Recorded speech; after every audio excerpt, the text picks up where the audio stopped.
I knew something was wrong the second I pulled into my driveway and saw broken pieces of wood scattered across my lawn like trash. After a storm at first, I honestly thought maybe strong wind knocked something over during the night, but then I noticed every single birdhouse pole had been cut clean near the bassinet. Broken Cutan standing near the sidewalk with her arms crossed looking weirdly satisfied.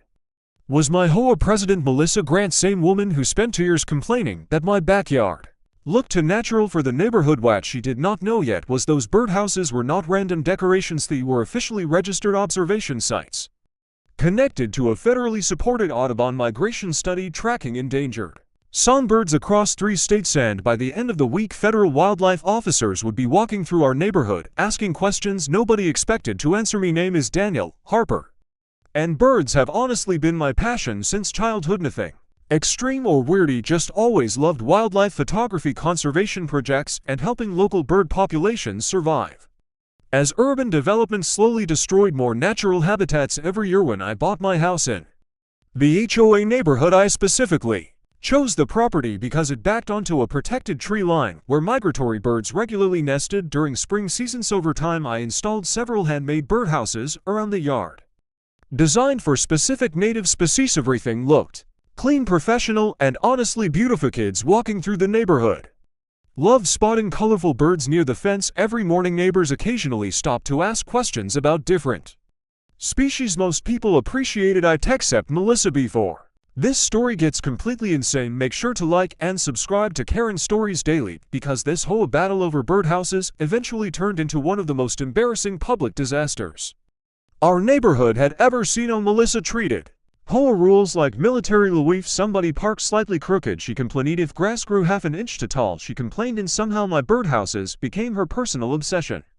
According to Melissa, the wooden nesting boxes looked rural and attracted what she called uncontrolled wildlife activity, which honestly made no sense because birds already existed naturally everywhere around the neighborhood. But logic never mattered much to her.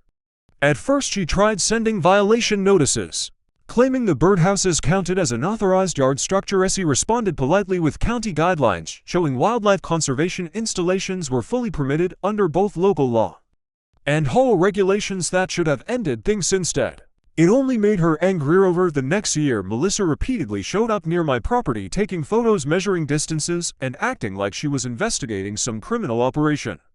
Instead of wooden birdhouses, then something unexpected happened. Ada, regional Audubon conservation coordinator, contacted me after seeing photos of my yard shared online through a local birdwatching group. They explained the tree line behind my property sat directly along an important migration corridor for several declining songbird species. Long story short, my yard became part of a larger conservation observation program collecting nesting and migration data. Researchers installed small tracking markers inside several birdhouses and officially registered the site for seasonal monitoring. Everything was documented, legal, and professionally approved. The project honestly made me proud because it felt good knowing my small property helped something bigger than myself. Researchers occasionally visited quietly during migration season, and local students even participated in supervised educational visits. Neighborhood children especially loved learning about birds instead of staring at phones all day. But Melissa hated all of it. Complained that visitors carrying binoculars made the neighborhood look strange. Complained the educational signs near the fence lowered property values. At one HOA meeting, she literally called the project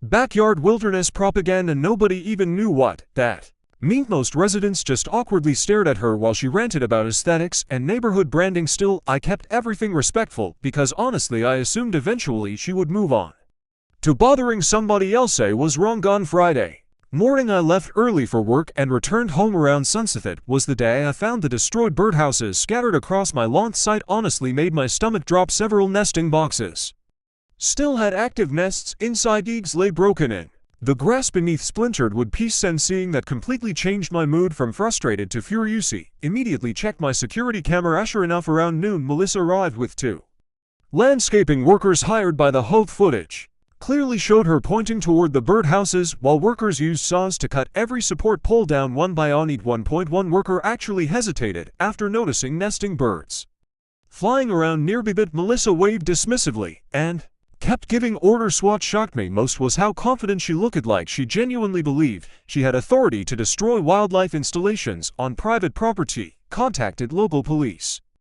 Immediate telefikers arrived within an hour, and after watching the footage they looked genuinely concerned, especially once they saw damaged nests containing protected migratory bird species. An officer quietly asked whether any wildlife organizations were connected to the project. That was when I showed him the federal study paperwork. Second he read the documentation, his entire expression changed, and honestly, that was the exact moment I realized Melissa had made a catastrophic mistake. At Beckhouse, this situation was no longer just about HOA rules or damaged property. Federal wildlife protections had now entered the conversation. Next morning, two Audubon researchers arrived alongside a state wildlife officer to inspect the destroyed nesting areas. Watching them walk carefully across my yard, examining broken nests and documenting damage felt surreal. Meanwhile, neighbors slowly gathered outside, trying to understand why government vehicles suddenly filled our quiet suburban street. Melissa still acted arrogant at first, actually walked over carrying HOA paperwork, insisting the structures violated neighborhood appearance guidelines. Wildlife officer listened calmly before asking one simple question: did you personally authorize the destruction of active migratory bird nesting sites on federally documented conservation property? Silence after that question honestly felt heavy enough to stop the entire neighborhood breathing. And for the first time since I met Melissa, she looked genuinely nervous. After wildlife investigators finished documenting the destroyed nests, the entire neighborhood turned against Melissa. Almost instantly, people were shocked when they learned the birdhouses were part of a federally connected Audubon conservation study, and several nests contained protected migratory birds. Melissa tried defending herself by claiming she only enforced HOA appearance rules, but security footage clearly showed her ordering workers to cut everything down. Even the landscaping crew admitted they thought the removal was legally approved because she acted so confident. Within days, the HOA called an emergency meeting, and residents absolutely exploded with anger. Parents complained because local kids loved the bird education visits, while other homeowners demanded to know why the HOA touched private property at all. Worst moment came when the board learned insurance would not fully protect unauthorized destruction tied to wildlife violation. Suddenly, nobody wanted to defend Melissa anymore. Resigned before residents could officially vote her out. A few weeks later, conservation volunteers helped rebuild stronger birdhouses around my yard. And honestly, the neighborhood ended up looking better than before. Families started visiting again. Birds slowly returned to the nesting boxes, and the same project Melissa called an embarrassment became something the community actually felt proud of. Funny enough, the rebuilt birdhouses even appeared in a local newspaper article praising suburban wildlife conservation. So the woman who tried destroying the project accidentally made it more famous than ever. If you enjoyed this story from Karen Stories Daily, make sure to like, subscribe, comment, and share this video. And tell me honestly, would your HOA survive federal wildlife officers showing up at the front gate?